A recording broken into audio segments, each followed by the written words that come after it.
Bonjour à tous, donc là nous allons corriger la suite de l'activité 1. Consulter, la voilà. Activité 1, les modes de transfert thermique. Donc là on va parler plus précisément de la chaleur, d'accord. Donc du transfert thermique. Transfert thermique. Un transfert thermique appelé communément chaleur est l'un des modes d'échange d'énergie thermique entre deux systèmes. On distingue trois types de transferts thermiques qui peuvent coexister. Il y a la conduction, la convection et le rayonnement. Donc ça, c'est les premières informations données par le document 1.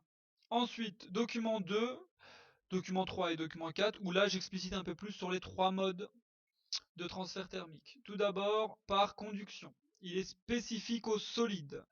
Euh, c'est un transfert direct au sein d'un milieu matériel qui se fait par propagation de proche en proche de la chaleur. Si je prends un exemple, lorsque vous chauffez euh, un bâton, ou non, lorsque vous chauffez euh, un bâton en métal, et ben lorsque vous touchez avec votre main directement le bâton en métal, et ben vous avez un transfert thermique qui s'opère entre le bâton en métal et, euh, votre main.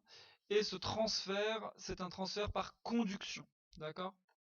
Ensuite, dans le document 3, où là on parle du transfert thermique par convection et non conduction. Il y a une petite erreur ici, c'est bien convection. Spécifique aux fluides, les fluides ce sont les liquides, les gaz, d'accord, et non les solides. Ainsi qu'aux éléments déformables, comme les roches à haute pression dans le manteau terrestre. Elle est liée au mouvement du fluide, donc à un transport de matière. L'état fluide regroupe l'état gazeux et l'état liquide, qui ont la faculté d'être déformables. Ils s'adaptent à la forme du récipient offert et peuvent s'écouler.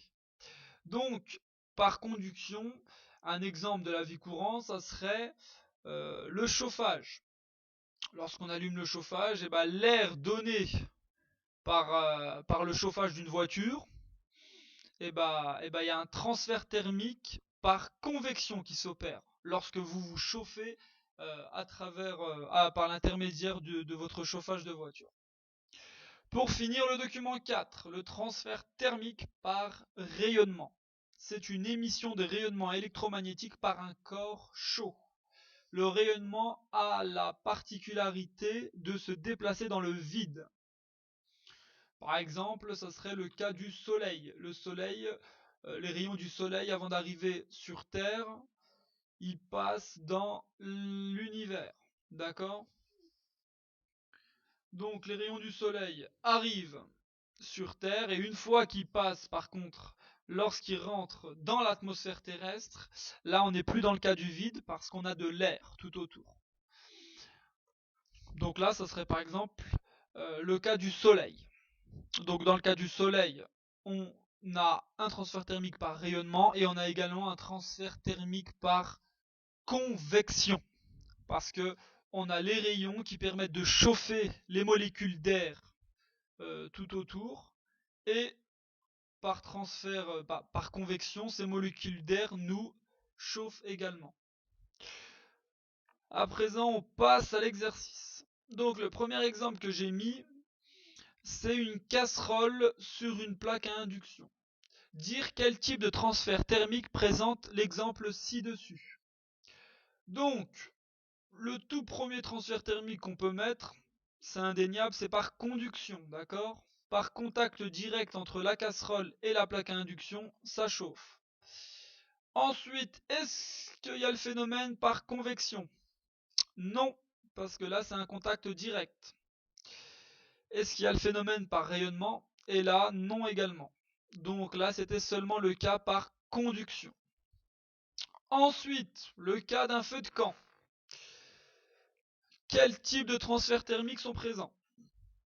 Le tout premier, première question, est-ce que un transfert thermique par conduction est présent là?